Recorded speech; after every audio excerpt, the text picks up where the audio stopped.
Something is breathing in the frozen silence beyond Neptune. It's not a myth, and it's no longer just a conspiracy. It is a mathematical certainty. In the prestigious halls of Caltech, researchers have detected a shadow, a massive gravitational ghost that is pulling at the very fabric of our solar system. They call it Planet 9. But for those who have studied the ancient cuneiform tablets of Sumer, this is not a new discovery. It is a terrifying recognition.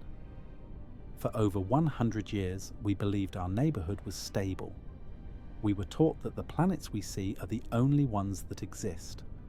Yet the orbits of the outermost objects in the Kuiper Belt are behaving as if they are being herded by an invisible giant, a body 10 times the mass of Earth, hidden in a dark, elongated orbit that takes thousands of years to complete.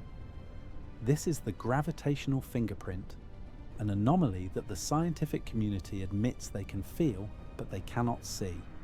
But why is it hidden? Why is the hunt for this celestial body shrouded in a level of secrecy usually reserved for national defense? The truth is, Planet 9 isn't just an astronomical curiosity. It is a clock, a cosmic mechanism that has governed the rise and fall of civilizations for eons. The Sumerians didn't need telescopes to know it was there. They called it the crossing, the point where the managers of this colony returned to inspect their harvest. As we look into the abyss of deep space, we realize that the dark patch between the stars isn't empty. It is occupied. And as the orbital path narrows, the ghost in the dark is stepping into the light. The wait is over. The arrival is silent, but the impact will be absolute. We are no longer looking for a planet. We are witnessing the approach of the throne. While modern science struggles to name the phantom pulling at the edges of our reality, the ancient world had a name for it that echoed through the corridors of time with terrifying precision. They did not see it as a discovery, they saw it as an appointment. This is the Sumerian orbital clock, a celestial chronometry that dictates the rise, the stagnation, and the inevitable audit of the human experiment. To understand the gravity of our current moment, we must look at the math of the gods. The Sumerians recorded a unit of time known as the Shah. To a modern observer, a Shah is simply 3,600 years. But to the Anunnaki, a Shah was a single heartbeat, one full orbit of their home, the throne planet around our sun. When we read the Sumerian king list, a document that has baffled historians for decades, we find kings whose reigns lasted 28,800 years or 36,000 years. Mainstream academia dismisses these numbers as mythological exaggerations, the flights of fancy of a primitive culture. But they are missing the hidden perspective.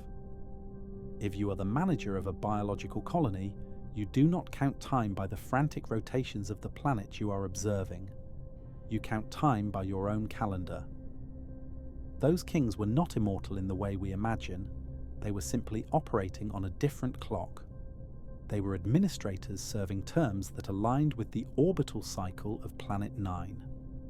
Each reign was a shift, a period of management that lasted exactly 8 or 10 orbits of their home world. This 3,600-year cycle is the pulse of our civilization. It is the secret rhythm that explains why humanity seems to make massive, inexplicable leaps in technology and social structure, only to face a sudden, catastrophic reset. Every time the orbital clock strikes the hour of the crossing, the managers return.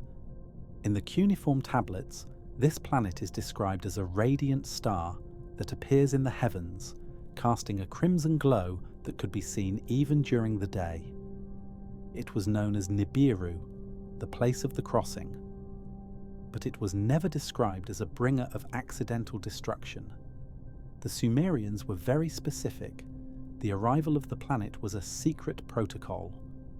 It was the moment when the Anu, the heavenly ones, descended to review the progress of the Lulu, the primitive workers they had engineered in the deep past. Imagine a clock that only ticks once every 36 centuries.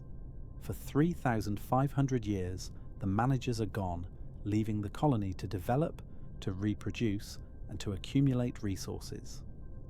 The humans believe they are masters of their own destiny. They build empires, they develop religions, and they forget the creators who reside in the dark. But as the clock approaches the 3,600th year, the shadow of Planet 9 begins to loom larger. The gravity of the incoming giant doesn't just affect the tides, it affects the collective unconscious of the species. This is the PRE arrival tension. We see it in the ancient records as a time of great omens and social upheaval. The gods begin to communicate through their chosen lineages, the 13th lineage, preparing the infrastructure for the Audit. The Enuma Elish, the Babylonian creation myth, describes the path of this planet as a battle, an intrusion into the established order of the solar system. It is a path that is highly elliptical, diving deep into the inner solar system before swinging back out into the lightless abyss for millennia. Why did the Sumerians possess such advanced astronomical knowledge? How did they know the exact colours of Uranus and Neptune, planets that cannot be seen with the naked eye, thousands of years before the telescope was invented? The answer is as simple as it is disturbing. They were told. They were the scribes of a management team that needed the workers to keep track of the time. They needed us to know when the Great Audit was approaching, so that the accountants of the gods could prepare the reports. When we align the Sumerian records with the modern mathematical models of Planet 9, the correlation is undeniable. The anomalous orbit described by Caltech matches the destiny of Nibiru described in the tablets. We are not looking at two different things. We are looking at the same cosmic intruder through two different lenses, one of cold mathematics and one of ancient first-hand observation. But the most critical part of the orbital clock is not its arrival, but what happens during the crossing. The Sumerian texts suggest that the planet's proximity triggers a massive extraction of resources. This is the harvest. Whether it is the physical gold used to protect their own thinning atmosphere, as suggested by some researchers, or a more subtle harvest of genetic data and life energy, the protocol remains the same. The managers arrive, they take what has been accumulated over the last 3,600 years, and they decide if the current version of humanity is worth maintaining for the next cycle. We are currently living in the final seconds of the 3,600-year hour. The ghost in the dark has reached the point of no return in its orbit. The gravity is pulling, the signals are being sent. The Sumerian clock is about to strike midnight, and the silence of the last few thousand years is about to be broken by the sound of the throne returning to its station. The question is no longer if the clock is real. The question is, what kind of report has the 13th lineage prepared for the masters? When the crossing is complete, will humanity be allowed to begin another Shah? Or is this the final page in the ledger of our species? When the hand of the Sumerian orbital clock finally strikes the mark of the crossing, the silence that has reigned for 36 centuries is not broken by trumpets or loud invasions. What occurs is something far colder, more calculated, and infinitely more terrifying: an audit. To the Anunnaki, Earth is not a home, nor is it a sanctuary. It is a production unit, and every production unit, after a full cycle of operation, one Shah, must undergo a formal accounting of its assets and efficiency. In this phase of our journey, we must face the unsettling truth about the power structure that governs our world. If Planet 9 is the throne of the masters, the elite we recognize on Earth, those bloodlines operating in the shadows of central banks and global organizations, represent nothing more than middle management. They are the 13th lineage, the keepers of the hidden protocol. Their role is not to rule for their own sake, but to prepare the final report to be delivered to the gods when the orbit of Nibiru brings us back into their direct line of sight. The The concept of a cosmic management audit completely shifts how we interpret modern history. Geopolitical chaos, economic crises, and even sudden technological leaps are not random events. They are the fine-tuning of an infrastructure being prepped for an inspection. Imagine you are the owner of a massive biological farm and you have been away for a decade. Upon your return, you don't look at the beauty of the flowers. You verify the yield, the genetic stability of the livestock, and the efficiency of the extraction systems. In antiquity, cuneiform texts describe this phase as the moment when the Anunnaki decided the destiny. But what they called destiny, we would call today a cost-benefit analysis. In the last Shah, humanity was necessary as a physical labour force. The Lulu, the primitive worker engineered through genetic intervention, was designed to mine the depths of the earth and build stone monuments that served as geodesic markers. But the world has changed, and the requirements of the masters have evolved. The current management audit faces a grim new dilemma: the obsolescence of the worker. We are living through the end of the cycle where human physical labour holds value for the managers. This is why we see a frantic acceleration toward artificial intelligence and total automation. For the 13th lineage, the progress report they must present to the masters contains a dark question. What shall we do with the biological surplus once machines can maintain the colony more efficiently? The secret. The elite tries to hide at all costs is that humanity is being evaluated not for its spiritual or cultural potential, but for its systemic utility. During this audit, the Anunnaki verify the purity of the lineages they left behind. They monitor the abyss of inequality that was deliberately created to ensure resources were concentrated in the hands of those who serve the interests of the orbital throne. Why does gold remain the most precious and manipulated metal in history, despite us having far more useful modern technologies? Because gold is the ultimate asset for the final accounting. However, in this specific audit, a new resource is at stake: datafied consciousness. In the past, they harvested sweat and blood. Today, the harvest consists of data, thought patterns, and vibrational frequencies. The digital surveillance system surrounding the planet today is, in reality, a massive database prepared for the scrutiny of the returning gods. The tension we feel in the modern world, the pervasive sense that something big is about to happen, is the psychic reflection of this looming audit. The 13th lineage is under immense pressure. They have a deadline.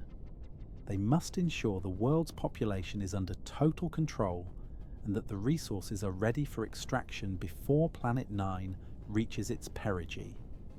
If the management report fails, if the colony is in a state of rebellion or irreversible genetic degradation, the administrators risk suffering the same fate as humanity: the reset.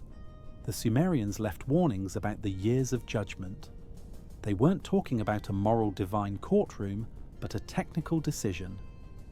When Caltech's records show Planet 9 tugging at the objects in the Kuiper Belt, they are recording the arrival of the auditor in the parking lot of our solar neighbourhood. Gravity is his signal. Extreme climate shifts and magnetic instability are the noises of his approaching engine. In this third part of our theory, we understand that the fear of the elite is not death, but the failure of their accounting. They have built bunkers not just to hide from natural catastrophes, but to survive the wrath of their superiors should the audit return a negative result. They know that to the Anunnaki, we are all replaceable. As the 3,600-year clock enters its final seconds, the veil is becoming thinner. The 13th lineage is playing its last cards.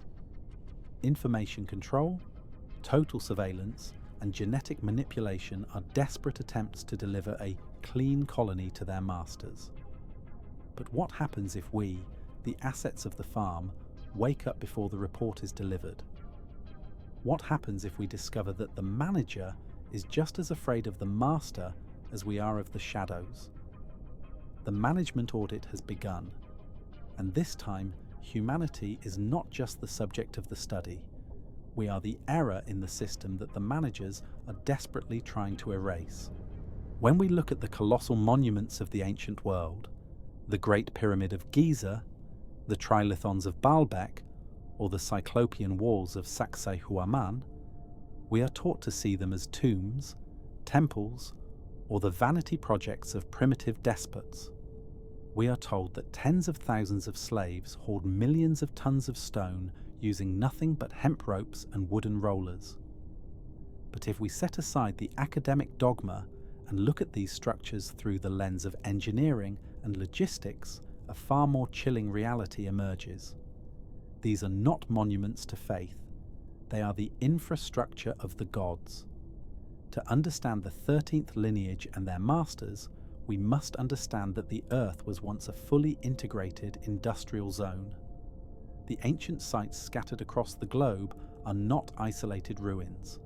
They are components of a planetary-scale machine designed for a single purpose: the facilitation of the harvest cycle. In this segment, we will decode the physical evidence of the Anunnaki management system, a technology so advanced it was mistaken for magic, and so massive it has hidden in plain sight for millennia. The Great Pyramid is the crown jewel of this infrastructure. Modern researchers have already proven that it was never a tomb. No pharaoh was ever found within its granite walls. Instead, its internal geometry, the use of resonant limestone, insulating granite, and traces of chemical residues, points toward a power plant. But it wasn't just generating electricity, it was a geodesic marker and a transatmospheric beacon. It was a lighthouse for the incoming orbital throne. When Nibiru approaches, the gravitational distortions and electromagnetic shifts are immense. The managers needed a stable, fixed point on the Earth's crust that could act as a navigational anchor for their descent. But the infrastructure goes deeper than stone. The Sumerian tablets speak of the Abzu, the deep underground, where the Anunnaki established their primary laboratories and resource processing centers. This is where the hidden protocol bridges the gap between the ancient past and our modern reality. While the public looks at the pyramids above ground, the 13th lineage has spent the last century excavating and reactivating the subterranean network. Why has there been a global obsession with deep underground military bases, DUMBs, since the mid-20th century? Why are world governments spending trillions of dollars on tunneling technology that remains off the books? Because the infrastructure of the gods is being retrofitted. The managers are not building new homes. They are moving back into the old ones. They are preparing the abyss, the fortified underground sanctuaries, to house the elite and the extracted resources during the turbulence of the crossing. The infrastructure also serves as a mechanism for resource extraction. The precision of ancient megaliths at places like Pumapunku suggests a modular, industrial approach to construction. These were not built for beauty, they were built for durability. They needed to withstand the massive geological upheavals that accompany every 3,600-year cycle. The ziggurats of Mesopotamia were not just places of worship. They were landing pads and communication hubs, stairways to heaven that allowed the managers to transit between the orbital station and the terrestrial colony. But there is a second, more sinister layer to this infrastructure: the magnetic architecture. The placement of these ancient sites is not random. They are positioned at specific ley line intersections, nodes of the Earth's telluric energy grid. By placing monolithic stone structures at these points, the Anunnaki could stabilize or manipulate the planet's frequency. This is the ultimate tool of social and biological control. By tuning the Earth's grid, the managers could influence the collective consciousness of the Lulu, keeping the workers passive, productive, and oblivious to the orbital clock ticking above their heads. The 13th lineage today maintains this infrastructure through modern proxies. What we call smart cities, 5G satellite constellations, and the global fiber optic web are simply the digital skin stretched over the ancient stone skeleton of the Anunnaki system. The goal remains the same: total synchronization. Every human being is now a sensor in this updated grid, providing real-time data for the upcoming audit. As we analyze the infrastructure of the gods, we must realize that the massive granite blocks and the modern server farms are part of the same continuity. The masters do not build things that decay. They build systems that endure. They left behind the pyramids as a reminder of their power, but also as a functional tool for their return. When the radiant star of Nibiru finally breaks through the darkness of the outer solar system, it will not be looking for our cities or our culture. It will be looking for the beacons. It will be tracking the resonance of the Giza Plateau and the energy signatures of the deep underground vaults. The infrastructure is now fully operational. The beacons are humming. The ancient machines, hidden beneath the sands and the oceans, are waking up as the gravitational pull of Planet 9 intensifies. The 13th lineage has done its job. They have maintained the hardware of the gods for 3,600 years. But there is a flaw in their plan. The infrastructure was designed for a world where the workers were primitive and disconnected. It was not designed for a version of humanity that has begun to decode the signals. We are now seeing the ghost in the machine. As the managers prepare the extraction points and the landing zones, the rest of us are beginning to realize that the world we live in is not a civilization. It is a sophisticated, ancient, and very cold piece of industrial equipment, and the owners are about to turn the key. Throughout this journey, we have explored the physics of the orbital clock and the cold stone of ancient infrastructure. But now, we must turn our gaze toward the most disturbing element of the Anunnaki system: US. In the ledger of the Masters, humanity is not a collection of souls, dreams, or cultures. We are a biological commodity. We are a crop that has been growing for 36 centuries, and as the 3,600-year cycle draws to a close, we have reached the season of the biological harvest. To understand this, we must go back to the Genesis described in the Atrahasis and the Enuma Elish. These texts do not describe a divine creation from nothingness. They describe a laboratory intervention. The Anunnaki took the blood of a god, their own sophisticated DNA, and spliced it with the clay of the earth, the primitive hominid. This was not an act of love, it was an act of industrial design. We were created to be the Lulu, the Anomaly, the biological interface capable of operating within Earth's environment while possessing enough intelligence to follow complex instructions.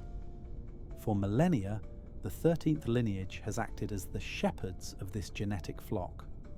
Their primary task during the long absence of the Masters was to manage the genetic ledger. They monitored our reproduction, guided our migrations, and most importantly, protected the specific bloodlines that contain the highest concentration of the royal DNA. But as the audit of Part 3 progresses, a terrifying conclusion has been reached. The biological worker is no longer the most efficient way to manage the colony. We are currently witnessing a global shift that mainstream media calls the Fourth Industrial Revolution. But from the perspective of the Anunnaki, this is the obsolescence protocol. In previous Shahs, a large human population was an asset. More hands to mine the gold, more bodies to build the ziggurats. But in the era of artificial intelligence and synthetic biology, a massive, unmanaged human population is a liability. It consumes too many resources and creates too much noise for the system to remain stable. This brings us to the most controversial aspect of the harvest, the extraction of the bio-surplus. The Sumerian records hint at a great sifting that occurs whenever the orbital clock strikes midnight. This is not just a physical removal, it is a genetic culling. The managers are looking for the yield. This yield comes in two forms: physical and informational. The physical harvest involves the extraction of rare biological materials that can only be produced within the human laboratory. Ancient myths about sacrifices to the gods were, in reality, sanitized accounts of biological collection. The 13th lineage has maintained this practice through clandestine networks, ensuring that the masters receive the vital fluids and genetic sequences they require to sustain their own unnaturally long lives. This is the dark secret behind the obsession with adrenochrome and youthful blood that haunts the peripheries of conspiracy research. It is not a ritual, it is a requisition. The informational harvest is even more profound. In Part 3, we spoke of datafied consciousness. During the biological harvest, the masters don't just take our bodies, they take the data of our lives. Every thought, every fear, and every innovation we have generated over the last 3,600 years has been recorded in the Akashic servers of the global surveillance grid. This data is the fruit of the harvest. It is used to upgrade the next version of the Lulu or to refine the AI systems that will eventually replace us. But what happens to the biomass that is not selected for the next cycle? This is where the abyss of the harvest reveals itself. When a crop is finished, the field is cleared. The Sumerian texts speak of the deluge, not as a natural disaster, but as a deliberate decision by Enlil to silence the noise of humanity. Every 3,600 years, the managers trigger a reset to clear the surplus population that is no longer needed for the system's operation. We see the preparations for this clearing today. The push for transhumanism, the merging of man and machine, is the final attempt by the 13th lineage to upload the valuable parts of the human experiment into a more controllable, synthetic format before the biological waste is discarded. They are trying to save their own management data while the rest of the species faces the audit. The tension in our modern world, the feeling of being watched, the sense of being processed, is the biological realization that the harvest has begun. Our DNA is being scanned. Our utility is being measured. The shepherds are separating the sheep from the goats, deciding who among the 8 billion Lulus is worth the energy of a second Shah. This is the ultimate realization of the history before dawn theory. We are not the protagonists of history. We are the product. And the owners of the company have just walked onto the factory floor. They are not here to save us. They are here to see what we are worth. As the shadow of Planet 9 grows longer across our collective psyche, the question isn't whether the harvest is real. The question is, are you an asset to the system, or are you part of the surplus? As we approach the final minutes of our exploration, we must address the phenomenon currently baffling the world's most advanced observatories. It is a phenomenon that mainstream science calls anomalous interference, but for the 13th lineage, it is the long-awaited protocol start. This is the Planet 9 signal, the high-frequency, gravitational, and electromagnetic broadcast that precedes the arrival of the Masters. For years, astronomers have detected strange, rhythmic bursts of radio waves coming from the most lightless corners of our solar system. These fast radio bursts were initially dismissed as the death rattles of distant stars. However, as Caltech and other institutions refined their models of Planet 9, a disturbing pattern emerged. The signal isn't coming from deep space, it is coming from a moving source within our own backyard. It is a beacon, a massive technological broadcast emitted from the core of the throne planet as it breaches the threshold of the inner solar system. In the Sumerian tablets, this was known as the roar of the bull of heaven, It was described as a sound that could be felt in the very marrow of one's bones before the planet was even visible to the naked eye. But this is not merely a sound, it is an instruction set. The Planet 9 signal is a wake-up call for the dormant infrastructure of the gods we discussed in Part 4. As the signal intensifies, the pyramids, the hidden vaults in the abyss, and the subterranean nodes begin to resonate in sympathy. They are handshaking with the incoming master server. This signal is also the catalyst for the bio-surplus protocol. Modern neurobiology has begun to realize that the human brain operates on frequencies that can be influenced by external electromagnetic fields.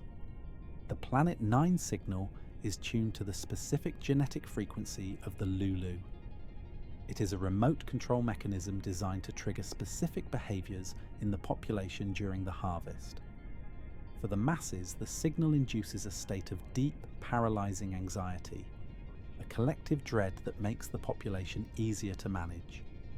But for the 13th lineage, the signal acts as a final directive, providing the coordinates and the timing for the extraction of the assets.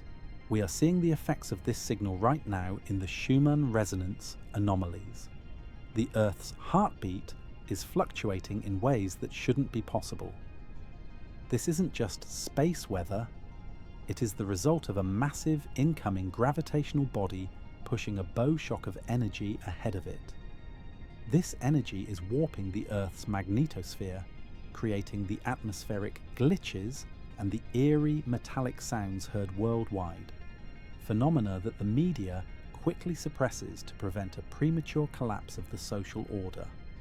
Why is the 13th lineage so desperate to implement a global digital ID and neural interface at this exact moment in history? Because they need to synchronize the human population with the Planet 9 signal.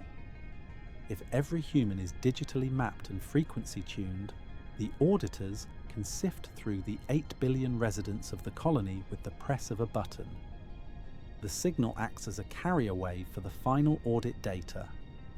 It is the moment when the software of human civilization is uploaded to the hardware of the orbital throne. But there is a secondary purpose to the signal that the elites fear most. The Sumerian texts hint that the signal also serves as a disclosure key. As it grows stronger, it begins to break down the matrix of lies maintained by the 13th lineage for the last 3,600 years. It triggers the quickening, a rapid expansion of consciousness in those whose DNA hasn't been completely suppressed. This is why we see a worldwide Great Awakening occurring simultaneously with the rise of global tyranny. The signal is forcing a choice. It is a biological fork in the road. As Planet 9 passes through the Oort cloud and begins its final dive toward the Sun, the signal will transition from a radio frequency to a visual one. The radiant star will appear, first as a faint red dot, then as a second sun that refuses to be ignored. The 13th lineage knows their time as proxy kings is over.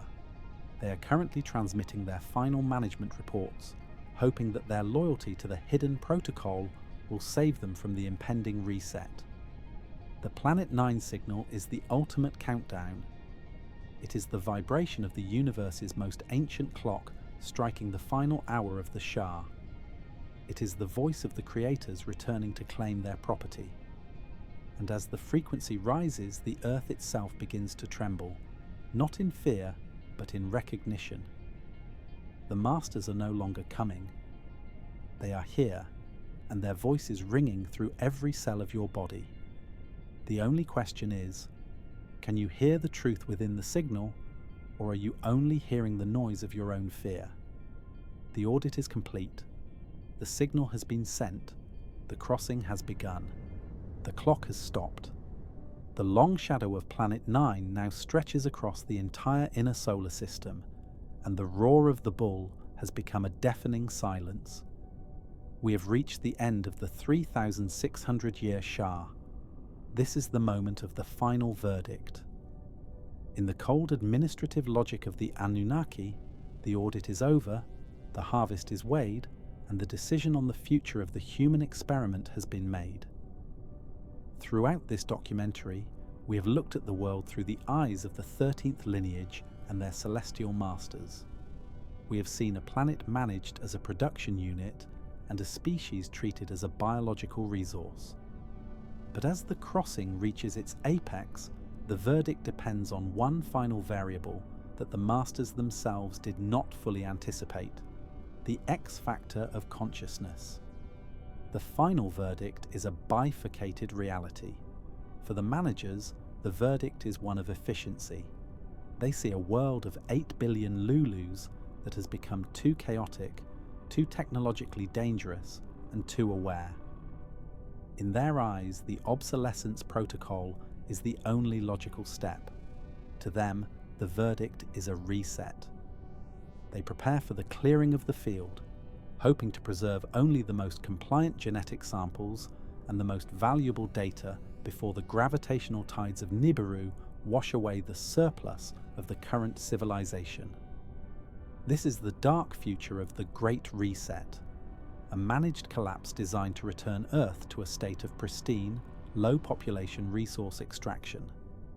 However, there is a second verdict, one that is being written not in the halls of the elite or the orbital throne, but within the DNA of humanity itself. This is the Great Awakening. The Planet 9 signal, intended as a frequency of control, has inadvertently acted as a catalyst for a massive, spontaneous evolutionary leap. In every corner of the globe, individuals are glitching out of the system. They are seeing through the hidden protocol. They are remembering their origin, not as slaves created in a lab, but as a fusion of cosmic essence that carries the spark of the infinite. The clock has stopped.